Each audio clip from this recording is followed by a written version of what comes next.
Hey, Tiger fans. Mark Fitzpatrick from the Tiger Club of Kansas City. It's Tuesday, December 3rd. We are at the Westport Flea Market, and we are pleased to have as our guest speaker today Tod Palmer from KSHB, who is a former beat writer for the Star and covered Mizzou for several years. Tod, thanks for coming out today. Yeah, no problem. Good to have you. Good to have you. Big talk today about the stadium. You're probably as knowledgeable as anybody in town on what's going on. So what's going on? I mean, your guess is as good as mine on some of it. The Royals still haven't quite settled on where they want to go. There's lots of options. There's only a couple that I think they really covet. But as with everything, the question is funding. How are they going to fund it? And that's the big issue right now. I don't think the team plans to pay for it themselves. I don't think the city can draw down enough money on their own. The county doesn't seem to have been really willing to engage with him. At this point, I think that's the first domino to fall, but it probably doesn't fall until the state legislatures reconvene after the first of the year and we start to see some things start to move from that perspective. I think we can be confident saying, though, both teams will stay somewhere in the metro. I think the Chiefs, if they don't stay at Arrowhead, I think they will build a new stadium out by the Legends where Kansas Speedway and Children's Mercy Park and stuff like that are. The Royals, just given the makeup of their ownership group, it's hard for me to see the Dunn family and the Sherman family and Patrick Mahomes and Eric Stone Street like packing up and moving that team out of town. I mean, they understand that that the Royals are part of Kansas City's identity, and I think that would be an absolute last resort. And I don't think that's a conversation that we need to worry about until 2031 if the stadium issue is still unresolved then. Yeah, we've got an interesting few months coming up, though, I think, especially at the first of the year. Yeah, I mean, you got to remember, so June 30th, I think, is the deadline for the Star bonds in the Kansas legislature.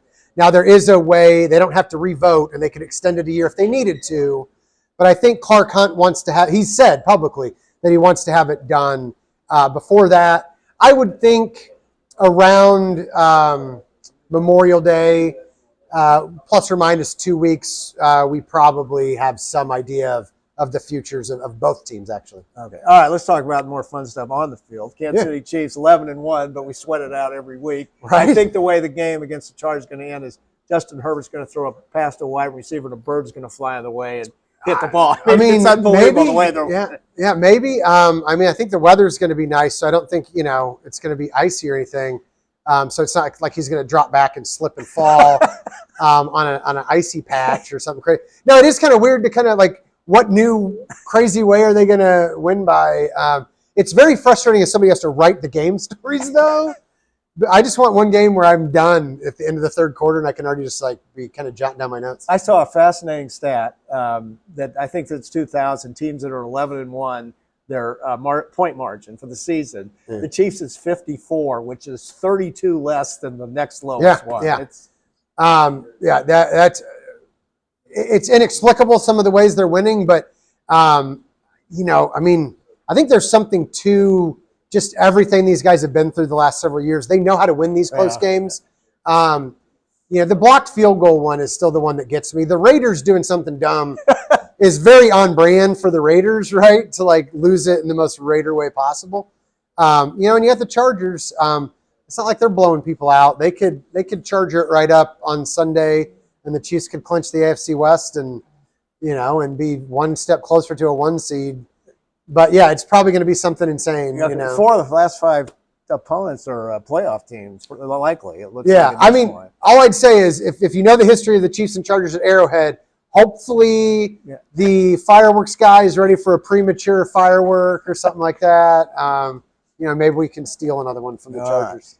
Missouri Tigers coming off a 9-3 season. I know we're disappointed they didn't make the playoff, but as a Missouri fan, 9-3 is certainly acceptable, I think, and going to a good bowl. And whether whether it's Gator Bowl or or something like that, or I've seen a lot of projections of the Las Vegas Bowl, but that wouldn't be the worst thing this time of year to go out to Vegas. I think there were times this season was very frustrating, but I do think that history will look back fondly on this team. I think that. Luther Burden has a potential to be one of the 5 or 10 greatest Mizzou players in the NFL moving forward, and fans will certainly take pride in that, especially since he's a homegrown guy. I think Brady Cook's a guy who's going to be a fixture around the program, moving forward, a lot like Chase Daniel, in terms of the reverence people have for him. I mean, he won a Cotton Bowl and has a chance to have back-to-back 10-win seasons. I mean, that's what he against Auburn when he came out of the hospital, legendary. Yeah, no, absolutely, and that's why. Look, I wish he'd have hit more deep passes. I wish he'd have been more consistent at times.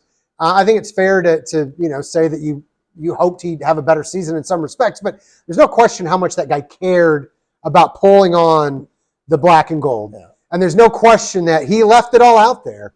Even at times when I'm sure the doctors, when he's come back from the hospital, were not advising him to go back on the field. That was 100% his choice, because he wasn't, if he could play through the pain.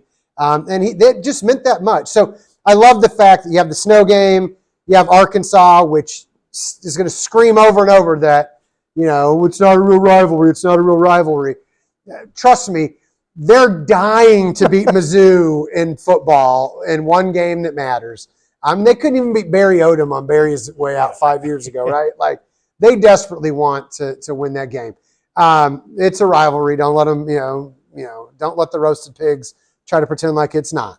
But yeah, I mean, for the lasting image of Brady Cook to be him galloping through the snow up the middle for the game-winning touchdown on his final snap from scrimmage at Memorial Stadium, couldn't have gotten out better for that kid. Last question: Mizzou basketball 6-1 tonight faces probably their toughest test since the opener Cal. Yeah, I've been looking at this week the whole time because the Memphis game for me, it was frustrating when they blew the lead, and it's their 20th straight loss, and you're thinking, great, here we go again. But Memphis has proven to be a top 10, top 15 team the first month of the season. So maybe that wasn't, maybe history has been very kind to that loss. I'll just put it that way. And then, they've had a couple games where they've messed around. It's been kind of close, but they've also had some games where they went out and blew people out, which we didn't see much the last year, or certain from last year's team. But this game, Cal 6-1, KU's undefeated, number 1 in the country.